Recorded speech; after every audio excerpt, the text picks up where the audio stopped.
According to Addo, a reporter from the St. Louis Post-Dispatch, in an article in 2015 stated that more than 20% of undergraduate women say they've been victims of some kind of non-sensual sexual contact while enrolled in college. This is just one example of the many statistics that colleges all over the country are seeing. These statistics are shocking the colleges, and not only the faculty, but also the students. I know we as college students see how prevalent this is. We frequently get emails about sexual assaults that happen here on our campus, and some of us wonder why they're still going on. We have programs such as Haven that are trying to prevent these things from happening. Not only are we wondering, but so are the colleges. They are astounded by the things that they're finding. Some of the things that they doing to take action are educating themselves, educating others, and also making stricter laws. The first thing that college campuses are doing are educating themselves. According to Addo, a reporter from the St. Louis Post-Dispatch, in an article in 2015 stated that the AAU, which is the Association of American Universities, just recently performed one of the largest sexual assault surveys ever taken. In this survey, it reported that 11.7% of those who responded reported they have experienced some form of non-consensual sexual contact.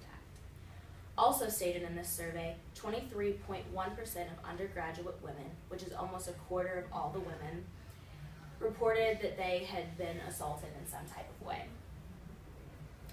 This survey included schools such as Washington University and the University of Missouri-Columbia.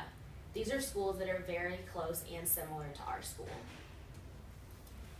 Another way that campuses are informing themselves is by looking at the numbers of people who aren't reporting these things. According to Phillips, a reporter from the Durant Daily Democrat in a 2015 article, stated that only 20% of all sexual assaults are actually reported. This number is really shocking to all college campuses and makes them wonder why these aren't being reported. Also in the article by Phillips, it is stated that 1 in 10 say they didn't feel that what happened to them was important enough, so they didn't feel like they needed to tell anybody. Others said that it was a personal matter and that they didn't feel like any authorities would actually be able to help them in any way. Also, 1 in 5 women feared retaliation from the person who had committed the assault on them. These stats are just making colleges want to be even safer. And one program that they're taking to make this happen is Project Safe. Phillips states that this program is designed to increase awareness and prevention of domestic violence, dating violence, sexual assault and stalking, and provide services to victims of these crimes on college campuses and other institutions of higher education.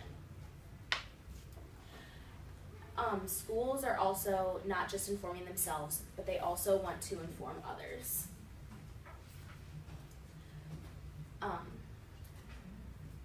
This education doesn't just start when we get into college, how we had programs like Haven, but it can start in high school. According to McGreevy and McGregin, reporters from the Los Angeles Times, in a 2015 article, stated that Governor Jerry Brown, the governor of California, signed a bill that would require sexual assault prevention to be taught in all high school health classrooms. This would get the message of consent and not performing any type of sexual assault into students' heads before they even arrive on college campuses. The co-founder of End Rape on Campus, Sophia Karsek, said, "Without action, more than 100,000 students will be sexually assaulted on college campuses nationwide. By passing this bill to educate high school students about consent, California is taking a critical step in lowering that number." Some schools have programs just like we have that everyone had to take before we came on campus called Haven. As stated by Mueller, a 2015 reporter for the Spokesman Review, some universities in Idaho are using programs to promote bystander intervention, such as Bring in the Bystander and Green Dot. Mueller also stated that Boise State requires an online program called Think About It. This is very similar to the program that we had Haven, which informs people in new and different ways about sexual assault and how it can be prevented. Schools also use programs such as Think About It and Haven to receive information about what is actually going on their campus. For example, if you guys remember when we had Haven, there would be anonymous surveys that you would say, that you would respond to whether you have ever felt unsafe or anything on campus. And then another way that schools are trying to make things safer is by stricter laws. And as stated by Lerner, a reporter from the Star Tribune in 2015, the University of Minnesota has recently tried to instate a policy, but has recently been put on hold, that would help, that would require affirmative consent. This policy would set rules saying that a student can get in trouble for having sex unless both parties give affirmative consent.